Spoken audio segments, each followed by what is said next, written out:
On December 29, 2003, at around 7 p.m., a man named Mr. Choi, 34 years old, returned home from work as he did every day. He lived in Jeju-dong, a neighborhood in the Songpa district of Seoul, South Korea. As he arrived at his apartment building, he felt the familiar comfort of home wash over him. However, that evening would not unfold as he had hoped. Mr. Choi rang the doorbell and knocked on the door, expecting his wife, Mrs. Park, to greet him as she usually did. But there was no response. Feeling a sense of unease, he decided to call his wife's best friend, Ms. Lee, to see if she knew where Mrs. Park might be. Ms. Lee, who lived nearby and often visited Mrs. Park's home several times a week, immediately rushed over. She was just as worried as Mr. Choi when she learned that Mrs. Park wasn't at home. Upon arriving, she also rang the doorbell and knocked, but still received no answer. The silence was deafening. Concerned, they both looked through the small window of a corridor room. They could see that Mrs. Park's bag was inside, but she was nowhere to be found. Knowing that Mrs. Park usually kept the key in her bag, they managed to pry the window open and retrieve it. Mr. Choi hurriedly inserted the key into the lock and opened the door, unaware of the horrifying scene that awaited him. As they stepped inside, their hearts sank. Mrs. Park lay lifeless on the floor, her face obscured by her long skirt, and a noose made from a clothesline was tightly wrapped around her neck. It was a scene of unimaginable tragedy. Next to her, their 10-month-old daughter was also found dead, a plastic bag cruelly placed over her head. And in the room, their 2-year-old son had a piece of cloth wrapped around his neck, lifeless as well. Mr. Choi was instantly filled with disbelief and despair. He collapsed, blacking out from the shock. When he regained his composure, he managed to call the police. When the authorities arrived, they quickly assessed the scene. The apartment had only one iron door, and the windows were secured with iron bars that had not been tampered with. It was the 7th floor, making it nearly impossible for anyone to break in from outside. Furthermore, there were no signs of a struggle. Mrs. Park's fingernails showed no signs of resistance. The police speculated that Mrs. Park may have murdered her children first, before taking her own life. However, this theory didn't align with what they knew of Mrs. Park. She was a healthy woman, both mentally and physically, and there were no indications of family discord. It was difficult to believe she would take such drastic and violent actions against her own children. Moreover, the way the children were found suggested something much more sinister. There were no suicide notes left behind, and the arrangement of the bodies was too cruel for a loving mother. The police felt there was a strong possibility that they had been murdered. Determined to get to the bottom of this tragic case, the police began their investigation in the surrounding area. They reviewed the apartment's elevator surveillance footage and captured footage of Ms. Lee getting off the elevator around 3 p.m. that day. At first, the police did not suspect Ms. Lee, as she was considered Mrs. Park's closest friend. She had appeared devastated at the funeral, constantly expressing her grief, making her seem like a genuine mourner. However, during her interrogation, the police noticed something odd. Miss Lee was covering her left hand with her shirt sleeve, which raised their suspicions. When asked to show her hand, a thin straight line wound was revealed, as if it had been cut by a thin wire. Miss Lee explained that she had injured herself while repairing the bathroom, but when pressed for details, she could not provide a satisfactory answer.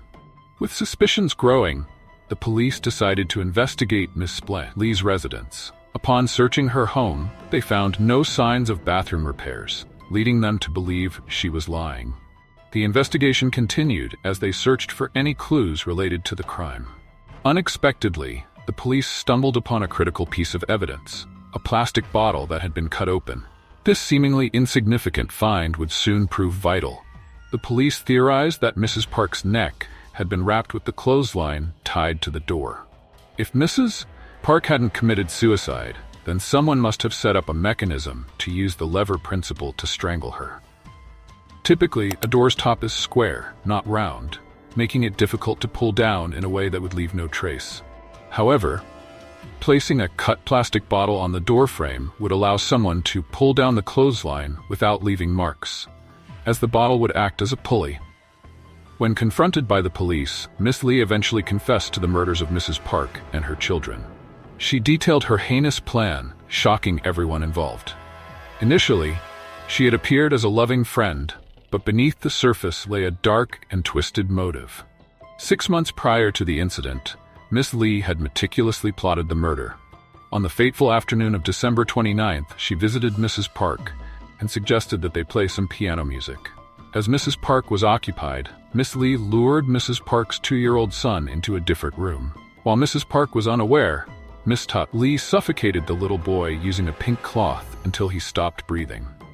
After committing this unspeakable act, Miss Lee returned to the room with Mrs. Park, who was blissfully unaware of the horror that had just unfolded. She convinced Mrs. Park that there was a surprise waiting for her son and led her to the door of the room where the boy lay lifeless. In a horrific turn of events, Miss Lee wrapped the noose around Mrs. Park's neck and pulled the clothesline with the help of the plastic bottle mechanism. Mrs. Park, who was holding her 10-month-old daughter at the time, was taken completely by surprise. Unable to resist, she sacrificed herself to protect her baby, who would also fall victim to Ms. Lee's cruelty moments later.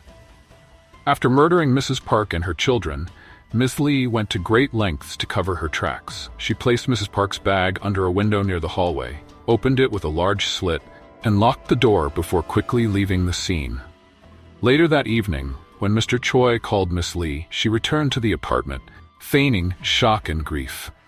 The investigation took a shocking turn when the police uncovered a diary in Miss Lee's home. In it, she had meticulously documented her plan for the murders, detailing every step she intended to take. The police were horrified to learn that she had been plotting this heinous act for 6 months. Miss Lee's motive was rooted in jealousy and resentment. During her high school years, she had been an exceptional student while Mrs. Park struggled academically. However, life had taken a different turn after graduation. Mrs. Park found success, a loving husband, and a beautiful family, while Miss Lee remained single and felt increasingly bitter about her circumstances. Living alone in a modest room, she could not reconcile her feelings of inadequacy with Mrs. Park's apparent happiness. In her diary, Miss Lee expressed feelings of envy, stating, "If I leave this world, I want to leave my property to my classmate's husband." Rumors circulated that Miss Lee had developed feelings for Mr. Choi and that she plotted the murders with the intention of stepping in as a replacement for Mrs. Park. The police's investigation revealed that the bond between Miss Lee and Mrs. Park had been built on deception.